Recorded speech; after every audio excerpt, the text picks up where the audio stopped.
Yo, what's good? It's Ryan, and let's talk about this Spider-Man story that completely changed how I see the character, because in Spider-Man, If This Be My Destiny, is hands down one of the most perfect comic stories ever written, and this is a really special video for me. You know how some stories just hit different? This one shows you what Spider-Man is really about when Peter Parker gets put through absolute hell, and his powers can't solve the problem, but he refuses to give up anyway. It's emotional, powerful, and exactly why Spider-Man is the greatest superhero ever created. Yes, I'm gonna stand on that point until I die. Also, not gonna lie, a lot of you aren't subscribed, so if you like this kind of stuff, hit subscribe. It's free and you can always change your mind later. But yeah, anyways, there's this heist at a radioactive plant where Master Planner, who we don't know is Doc Ock yet, sends his goons to steal some equipment. Spider-Man shows up, does his thing, but they gas him and escape. Standard Tuesday for a webhead, huh? But then Peter's starting college at ECU, Empire State University, and this should be this exciting, huge moment in his life. But here's where everything goes wrong. Aunt May collapses out of nowhere. She's sick,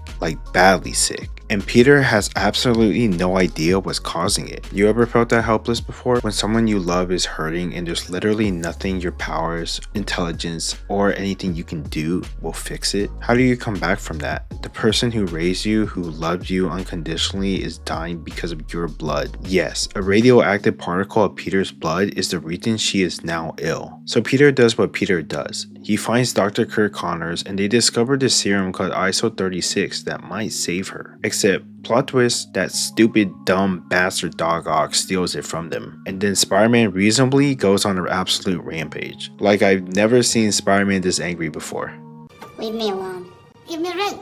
You'll get your rent when you fix this damn door! Well, okay, maybe I have, but you get the point. His tearing through the criminal underworld, demanding answers, flipping cars, ripping staircases off buildings with his bare hands. Like, dang, the staircases is kind of wild. Like, how do you even pick it up? The man is just completely unhinged now, and you can feel his desperation in every panel. But here's where we get to the moment that defines Spider-Man forever. Spidey tracks down Doc Ock, fights him in the underwater base, and the whole place collapses. Spider-Man gets trapped under his massive piece of machinery with the ISO 36 just out of his reach. Water starts leaking in. He's exhausted, hurt, and Aunt May is dying. And in that moment, Peter thinks, I've failed.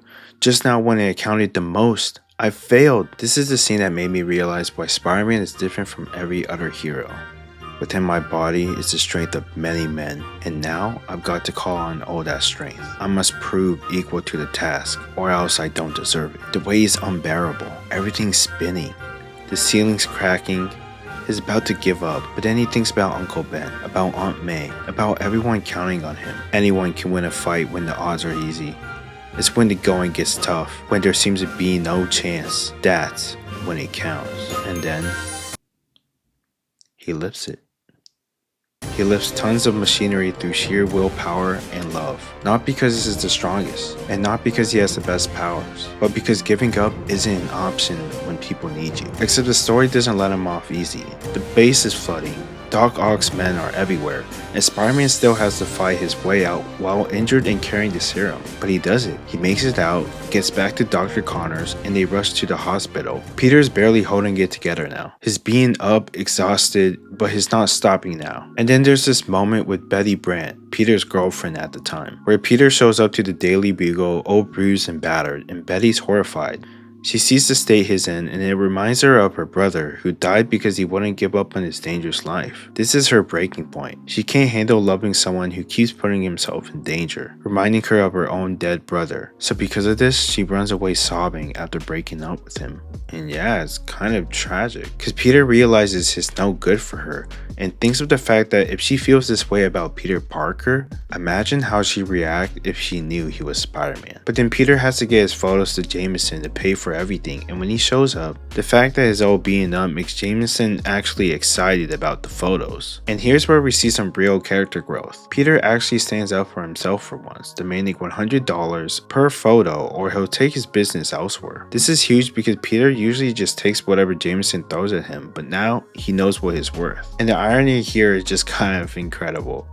I mean, Jameson's literally holding photos taken by the very person he calls a menace, praising Peter Parker for risking his life to get these shots, completely oblivious to the fact that Peter is Spider-Man. His celebrating the photographer while demonizing the hero, not realizing they're the same person. It's this perfect example how Peter never gets the recognition he deserves. When he's Spider-Man, he's a threat, but when it's Peter Parker, he's suddenly this brave photographer. The guy who literally just saved the city can't even get credit for it. But the story doesn't end here. Peter finally gets to see Aunt May after the serum treatment, and it worked. The cure stopped the blood deterioration. She's going to be okay. And as Peter walks out of the hospital knowing he saved the most important person in his life, there's this beautiful narration that just captures everything perfectly. Too bad someone like Parker can't be an idol for teenagers to imitate, instead of some mysterious unknown thrill seeker like Spider-Man. The kid who literally just moved mountains to save his aunt, who sacrificed everything without asking for recognition, is exactly the kind of person who kids should look up to. But he'll never get that credit as Spider-Man, and somehow that makes him even more heroic. That's the thing about real heroism, isn't it? It's not about the applause. It's about doing what's right even when no one's watching, even when it costs you everything, even when the only reward is knowing you didn't give up when it mattered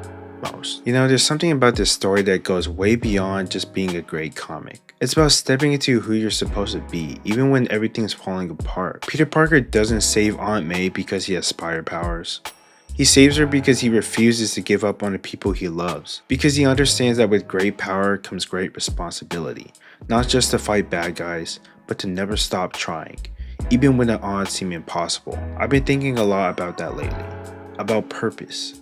About what it means to really commit to something you believe in. This story isn't just about Spider-Man lifting debris. It's about lifting yourself up when everything wants to crush you down. There's this moment in our lives where we stop waiting for permission to be who we were meant to be, where we stop making excuses and start making moves. For Peter, it was under that machinery. As for me, well, it's right here, right now. Sharing stories that matter with people who get it. You don't need to become someone else to live your dream. You just have to become more you. More willing to push through when it's hard. More committed to the people and things that matter. More honest about what you're really capable of when everything's on the line. If you made it to this part of the video, thank you. Like, actually, thank you. It means a lot. This video is incredibly personal to me, and getting to share it with you like this, it just means the world. Because, honestly, Spider-Man isn't just my favorite character. He's my hero. He's the reason I found strength when I had no one else to turn to. When life was at its hardest, he gave me something to hold on to. Hope. And the will to keep going. He makes me want to be better. To be a kind person, a good person. Every time I think of him, I try a little harder. To do the right thing even when it's hard. To be strong even when I'm scared. When I think of Spider-Man, I feel fearless. I smile more. Even after everything I've been through, I still stand tall, because that's what he would do. And just like how he loves being Spider-Man, I finally learned how to love being me. Spider-Man teaches us that the measure of a hero isn't never falling down. It's in getting back up every single time. It's in finding that strength you didn't know you had when someone else needs you to find it. Whether it's comics or dreams or just life throwing everything it's got at you, the secret isn't having the power. It's choosing to use whatever power you have again and again, no matter what. Because if you can do that, if you can keep going when it seems impossible, then maybe someone else will look at your story and think, yeah, they did it, and so can I. And that's more than enough. My name is Ryan, and I have one final message for you.